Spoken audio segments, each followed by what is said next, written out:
From Aesop's Fox, retold and illustrated by Aki Sagabi. One summer morning, Fox woke up and started out on his search for breakfast. He couldn't find anything to eat in the forest, so he trotted over to the nearby farmyard and saw Rooster perched on the fence post.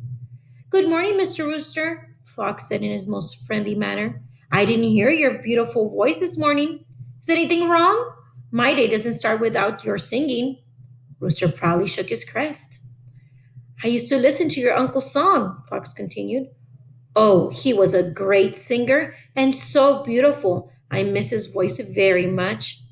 Rooster waved his elegant crest from left to right and back again. "What a vain fellow," Fox thought.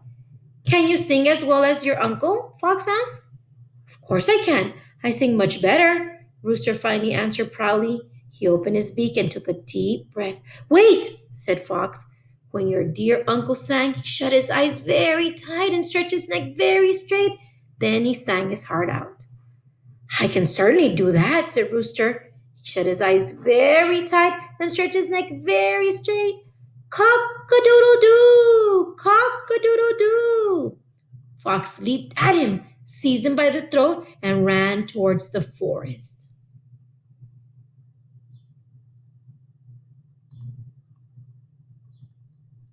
The farmer saw Fox and began to chase him.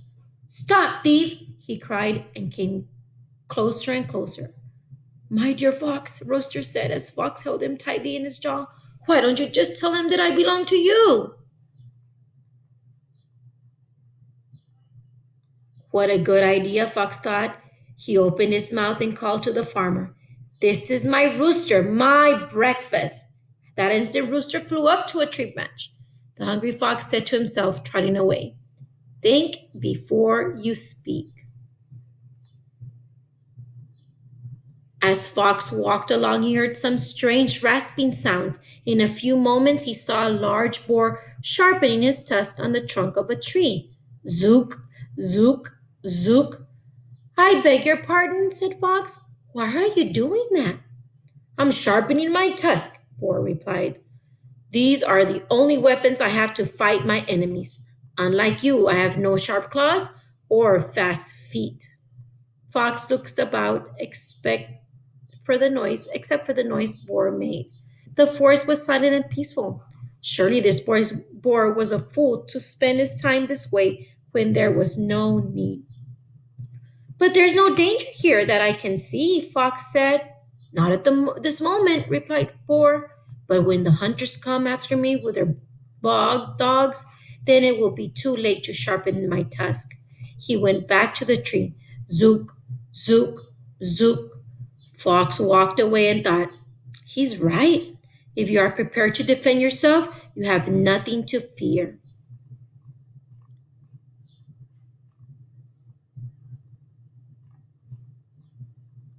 Fox was very hungry now. He soon came upon a large vineyard at the edge of the forest. Bunches of juicy grapes hung from the trellis. They looked ripe and ready to eat. They smelled delicious. "What beautiful grapes!" Fox licked his lips and jumped to get a bite of a purple bunches.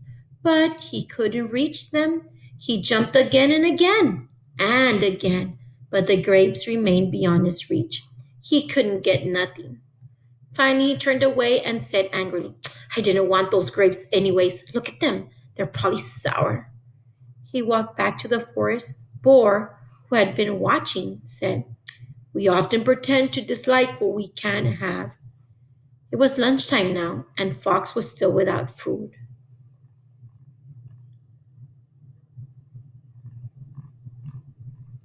Then Fox saw Crow sitting on a branch with a piece of cheese in her beak.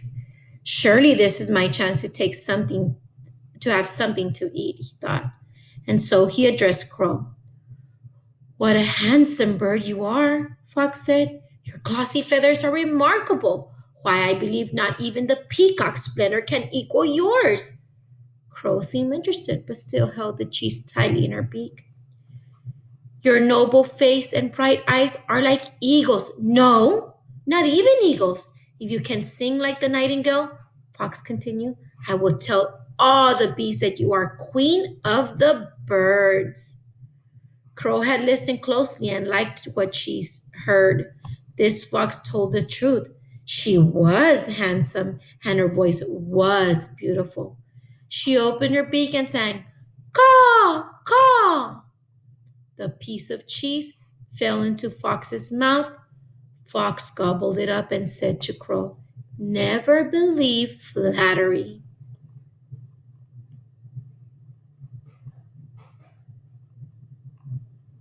After taking a nap, Fox trotted down the path and saw Rabbit huddled in the underbush, trembling. A few seconds later, Deer ran past him with terror in her eyes. Fox became alarmed. Obviously, some terrible danger lurked in the forest. Peering over the edge, he was surprised to see old Lion snarling and pawing the ground. But when Fox looked more closely, he saw it wasn't Lion at all. It was Donkey. He was draped in a lion's skin and was enjoying the spectacle of the forest animals who ran in fear at the sight of him. Fox leaped over the hedge and stood in front of Donkey. So you aren't afraid of the king of beasts, Donkey said to Fox in a growling voice. We'll see about that. He bared his teeth and gave his best imitation of lion's roar. Hee haw! Hee haw! Fox burst out laughing. You can't frighten me, he said. I see your gray ears under the lion's skin, and I hear your bray. He trotted through the forest, thinking, no matter how hard you try, you can't hide your true self. It was late, and Fox was getting hungry again. He sniffed the air for something good to eat, and this time his nose took him to a small hollow in a big oak tree. Inside, he saw some fragrant bread and fruit that had been left with by a woodcutter a short time earlier. Fox crept inside the hollow and ate every last morsel. That was delicious, said Fox. I am finally satisfied. Time to go. But when he tried to crawl out of the hollow, he found he was stuck. He had eaten so much that his stomach was too big to squeeze through the narrow space. To make matters worse, his meal had made him very thirsty. I can't even get a drink of water, cried Fox. What shall I do? Raccoon passed by and heard Fox's lament.